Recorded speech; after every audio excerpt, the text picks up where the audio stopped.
السلام عليكم ورحمة الله وبركاته. حلقة جديدة من كورة كل يوم. دعوات الجميع لغزة والفلسطينيون. اللهم القدس في حفظك وأمانك، اللهم رد القدس إلى أهله، اللهم أنزل ملائكة مردفين يحاربون عدو الله وعدونا. اللهم لا ترفع اليهود علينا راية ولا تجعل لهم علينا ولاية. اللهم خذهم أخذ عزيز مقتدر. اللهم كل من أراد بالإسلام والمسلمين شرا فاجعل كيده في نحره واجعل تدبيره تدميرا عليه يا رب العالمين. اللهم خذهم أخذ عزيز مقتدر هم وجميع من عاونهم. تحية كبيرة لجمهور نادي الزمالك اللي كان في الانتفاضة في المدرجات و90 دقيقة والهتاف لغزة مع هزيمة الزمالك. جميع الجماهير والتشجيع لفلسطين. الهتاف للرجال، الهتاف للرجال. الرجال هم موجودون تحت خط النار. نحن لا نستطيع أي شيء سوى الدعاء والكلمة الطيبة. ربنا يجعله في ميزان حسنات كل فلسطيني مسلم عربي. محمد صلاح اللي خد المركز ال11 في ترتيب الأندية في الكرة الذهبية. عارفين الخمس دول اللي ادت محمد صلاح المركز الأول على العالم كانوا مين؟ مصر طبعا، والأردن، وأوكرانيا، وفرقة تانية أوروبية. تخيلوا في دولة تانية أوروبية. تخيلوا الدولة الخامسة مين؟ الدولة الخامسة هي فلسطين، اللي محمد صلاح اتأخر في نشر أي فيديو عنهم.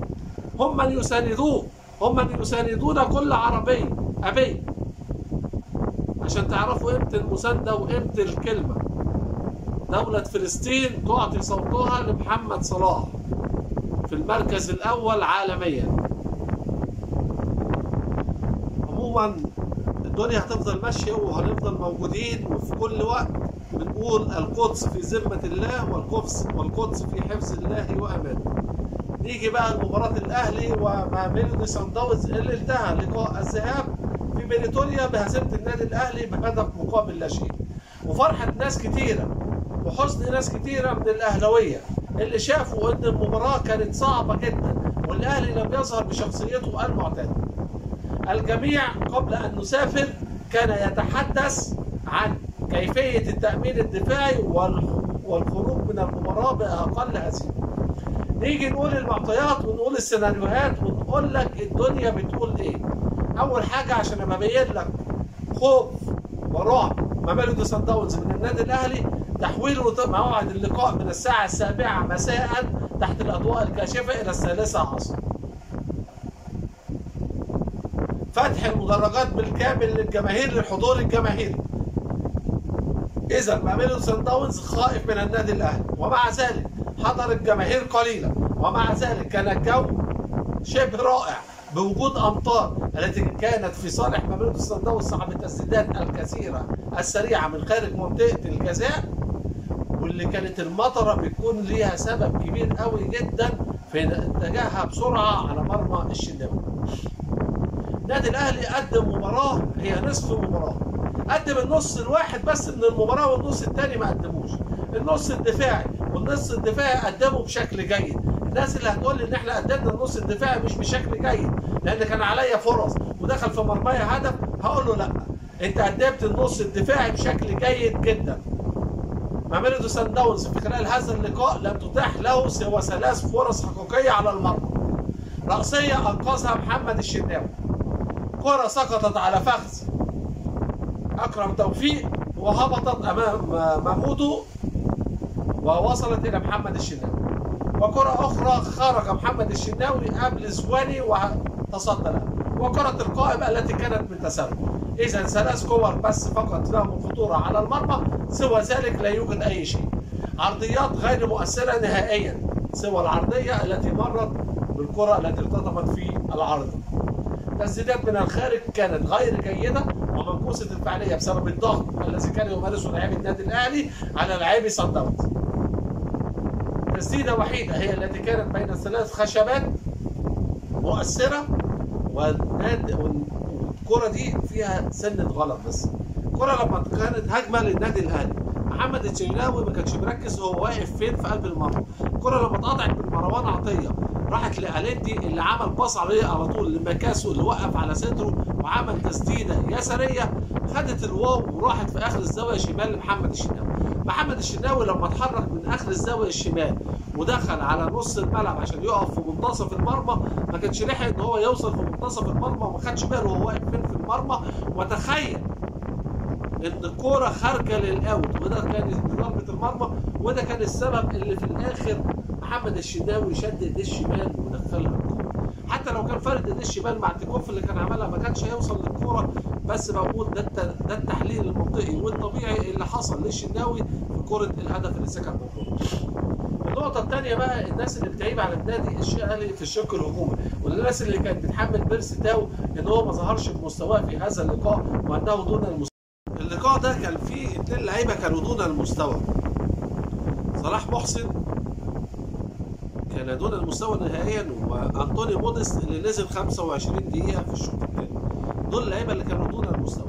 انما محمد عبد المنعم ما اعرفش كان عنده حاله من التوهان كان سببها ايه، وكان عنده صربعه وكان بيخسر الكوره في المناطق الدفاعيه في المناطق الخطيره، بيعمل الباص كان بيخرج من رجليه خاطئ. ايه السبب اللي كان حاصل على محمد عبد المنعم وكان مخليه تنشن في قلب اللقاء؟ مش عارف. حكم اللقاء حدث ولا حرج.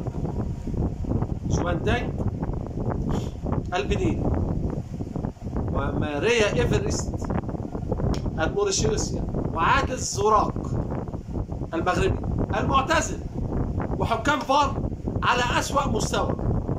النادي الأهلي لعب بمباراة الأمس 6 مباريات أفريقية. مباراة السوبر الأفريقي كانت بالفار، مباراتي دور ال 32 في دوري أبطال أفريقيا أمام سان جورج الأثيوبي وكانت بدون فار، واستطاع الأهلي أن يحسمها، وكان يوجد للأهلي ضربتي جزاء في اللقاءين.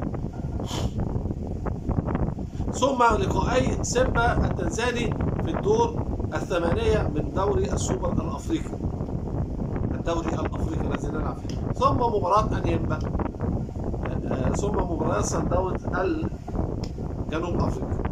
6 مباريات. تخيل إن 4 مباريات فيهم كان فيهم تقنية الفار. ال4 مباريات فيهم أخطاء كارثية لحكام الفار وحكام الملعب. 4 ضربات جزاء للنادي الأهلي جميعها صحيحة، لا يوجد ضربة جزاء فيهم واحدة خاطئة. حكام تتفرج وتشاهد المناظر فقط لا غير. اعتراضات من لاعبي الاهلي بالجمله للجوء الى الفار. ثم ما فيش اكتر من كده في مباراه سيمبا التنزاني في تنزانيا. ابراهيم الحلو جاب حكم اللقاء، معتز ابراهيم دحان مادة الموريتاني، وجاب له لقطه من جميع الزوايا، ثم وفاجأ بدحان مادة يخش الملعب ويقول ما فيهاش حاجه العب. ضربه جزاء كانت مثيره ومستحقه لمحمود عبد المنعم كهربا. 3 ضربات لمحمود عبد المنعم كهربا وضربه جزاء لبيرسي تاو. الناس اللي هتقول لك ان الاهلي كان سيء، يا عم مالكش دعوه انا سيء ولا وحش، انا زفت، انا طين، بس اديني حقي. هي ضربه الجزاء دي لو عليا الكل مش هيطلع يتكلم زي الهجاص اللي طلع ويتكلم. هم عايزين عبد العزيز السيد يجي يسندهم، عبد العزيز السيد اللي كان بيسند الزمالك وبيديله ضربات جزاء.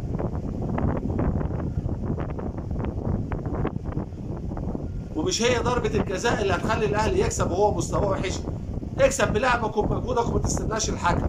ده الكلام اللي رضا عبد العال كان بيقوله، اللي كان قبل ما النادي الاهلي يروح قال لك ان النادي الاهلي عشان يكسب المباراه دي لازم يلعب برضا سليم وصلاح محسن.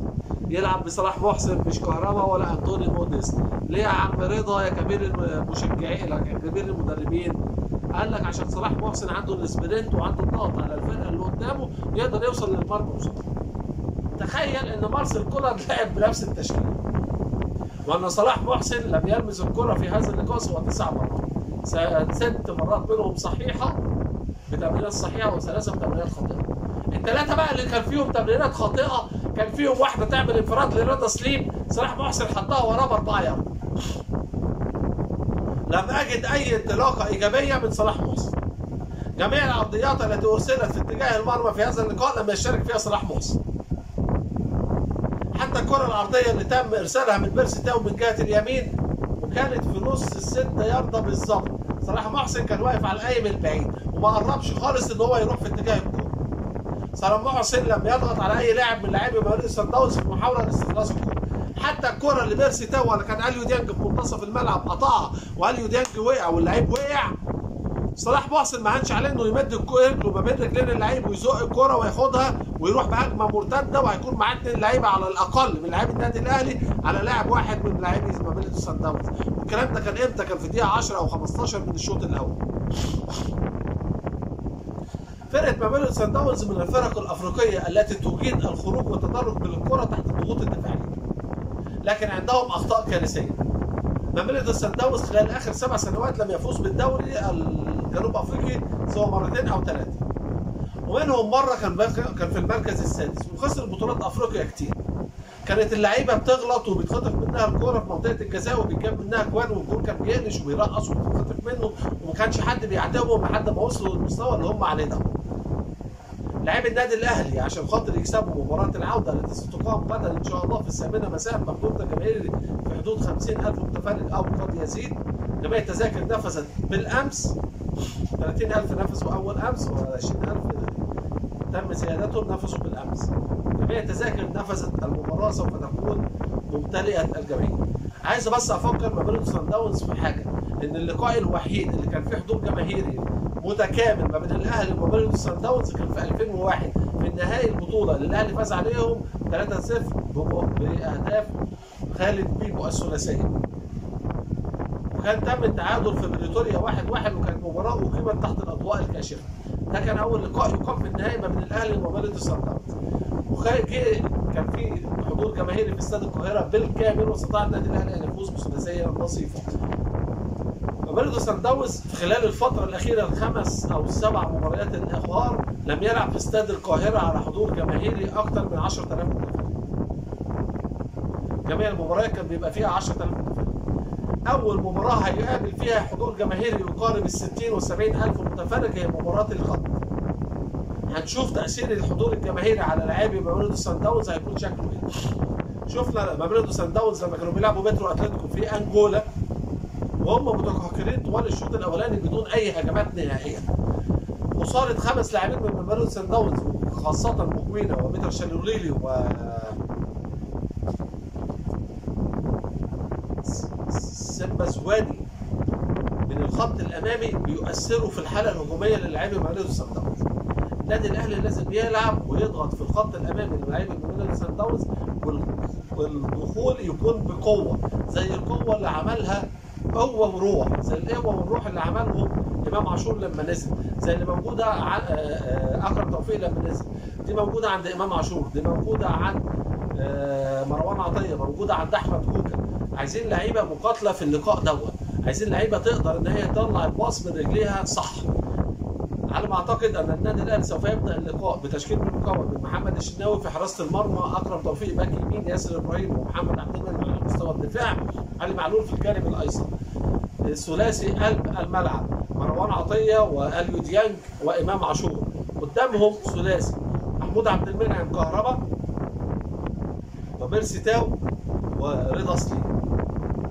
هذا هو التشكيل الذي سوف يبدا به النادي الاهلي اللقاء، وقد يكون حسين الشحات على حساب رضا سليم لتكوين جبهه ثلاثيه فيها مكونه من امام عاشور وحسين الشحات وعلي معلول لايقاف خطوره مداو الباك الايمن الذي كان يستحق الطرد في الدقيقه 48 في اللقاء الماضي عندما تدخل باليد على مستوى الوجه رضا سليم في ثاني كوره. الكوره الاوليه كانت في الدقيقه 3 واستحق عليها انذار، وكانت توجد كوره اخرى في الدقيقه 48 وكان يستحق عليها الانذار الثاني وموجب الطرد والحرمان من لقاء العوده بالقاهره، كما تم حرمان مكوينه الانذار الثاني على التوالي في مباراتين متتاليتين. ميلودي صن داونز ليس بالفريق المرعب. على ما اعتقد ان شاء الله ان توفيق ربنا هيكون موجود كبير قوي مع لعيبه النادي الاهلي. واكبر مثال على كده يعني انا هقول لكم دلوقتي ان النهائي سوف يكون بين الاهلي والترجي التونسي. عندي لقطتين في المباراتين هما دليلين على هذا الموقف. ضربه الراس التي كانت في الدقيقه 94 لميلودي صن داونز وارتطمت بالعرضه اليمنى لمحمد الشناوي. كذلك العارضه التي تصدت لقذيفه الراحي لاعب الوداد المغربي في دقيقة 65 من لقاء الوداد المغربي والترجي التونسي، وأنقذت الترجي التونسي من هدف ثاني. هذين اللقطتين ممن ينبئوا عندي أن النهائي سوف يكون بين الأهلي والترجي التونسي. الجميع يمكرون ومكر الله هو الأكيد. الأهلي بظلم تحكيمي وعور تحكيمي خلال 4 مباريات في دوري أبطال أفريقيا، واحدة في السوبر الأفريقي وثلاثة في الدوري الأفريقي. نتمنى العدالة فقط لا غير والنزاهة، وحكم لقاء عيسى صار وأنا مش متفائل خير من التحكيم مع إبراهيم الحلو على الفار. أتمنى أن يكون التوفيق حليفهم ويقدموا مباراة جيدة وما يعملوش فاولات تحكم لعيبه النادي الاهلي زي ما كانوا قاعدين يحسبوا فاولات بنيني مندوبكو اللي كان بيحسب فاولات على حدود ال 18 يمين وشمال، منهم كوره سيرينو خبط في موكوينا والاثنين وقعوا على الارض صدر في صدر وحسب فاول على النادي الاهلي. من ضمن الاخطاء المثيره على مارسيل كولر استغلال جميع الكرات العرضيه وتكتيك الضربات العرضيه لاستغلالها لاحراز اهداف، واستغلال حاله عدم المراقبه من لاعبي ميلودي صن داونز، بانه يعمل تكتيك في الكرات الثابته ويحاول ان اللعيبه اللي بتسدد تكون متواجده على حدود ال 18، لان روني ويليامز حارس المرمى لا يجيد التعامل مع التسديدات بعيده المدى او التي على حدود ال 18، لا يجيد التعامل معها، وخاصه الكورات التي تكون مركونه في الزاويه البعيده. في نقطة تانية، ميلودي صن داونز حصل تأخير وما لقاش أي حجز لأي تذاكر على الطيران سواء المصري أو الأثيوبي، واضطر إنه يسافر بالأمس في الثانية فجرا ووصل فجر اليوم، يعني الساعة 5 الفجر ما كانش لسه وصل، يعني وصل بعد ذلك في رحلة مرهقة جدا، وعنده تمرين أساسي الساعة 7 الساعة 8 النهاردة في توقيت اللقاء، ثم بعد ذلك الاستعداد والتجهيز لمباراة الغد. إذا هي تمرينة اليوم لميلودي صن داونز للاستشفاء فقط لا غير وفك العضلات، نتيجة الرحلة التي استغرقت حوالي 18 ساعة لميلودي صن داونز، يعني بنتكلم في حدود 3/4 يوم. احتفال رولاني ميكوينا عقب اللقاء وتأكده انه سوف يحرز هدف في مرمى النادي الاهلي. عايز افكرك بس بحاجة، ان انت في اخر لقاءين في مباراة النوك اوت ما بين الاهلي وميلودي صن داونز في القاهرة لم تحرز اهداف، وكانت النتيجتين 2-0 و2-0، واللقاء الذي قبله في الموسم الذي فزتوا فيه 5-0 في بريتوريا وتم هزيمتكم في القاهرة 1-0. اللقاءات التي يكون فيها النوك اوت لم تحرز اهداف في مرمى النادي الاهلي، انما لقاءات المجموعات احرزت اهداف، لان لقاءات المجموعات غير مؤثره، ان لقاءات تجمع نقاط. الناس اللي اتكلمت على مارسيل كولر ان هو كان بيفكر في اللقاء الثاني، هو لقاء من 180 دقيقه، 90 دقيقه الشوط الاول انتهى في بريتوريا، 90 دقيقه الشوط الثاني سوف يبدا في القاهره. الناس اللي اتكلمت وما نزلش فلان وما نزلش علان، بيني وبين اللقاء تمرينه واحده فقط ويوم الراحه. مش عايز ادخل كل لعيبتي في مشاكل، حد منهم ينزل يصاب، الاصابه قدر من الله، لكن مارسيل كولر تكتيك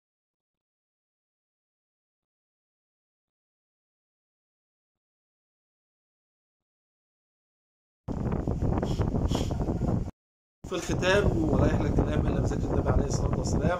صلى على الحبيب قلبك يطيب. اللهم اغفر لابائنا وامهاتنا، اللهم اغفر للمسلمين والمسلمات والمؤمنين والمؤمنات الاحياء منهم والاموات انك سميع قريب مجيب الدعوات. اللهم اغفر لامامنا وشيخنا الكبير الشيخ مسلم عبد العظيم محمد حمزه، اللهم اجعل قبره روضه من رياض الجنه، اللهم اغفر في حفظك وامانك، اللهم رد القدس الى اهله. نتمنى ان ينتهي الحصار الفلسطيني وتعود فلسطين حرة أبية. دمتم في حفظ الله ورعايته، واللقاء بعد مباراة الأهلي وميلودي صن داونز وبث مباشر لمباراة ميلودي صن داونز والنادي الأهلي غدا الأربعاء في 8 مساء. انتظرونا. دمتم في حفظ الله ورعايته، والسلام عليكم ورحمة الله وبركاته. إخواتي الجماهير الأهلاوية والزملكاوية، جماهير الكرة المصرية، حنظلة. والسلام عليكم ورحمة الله وبركاته.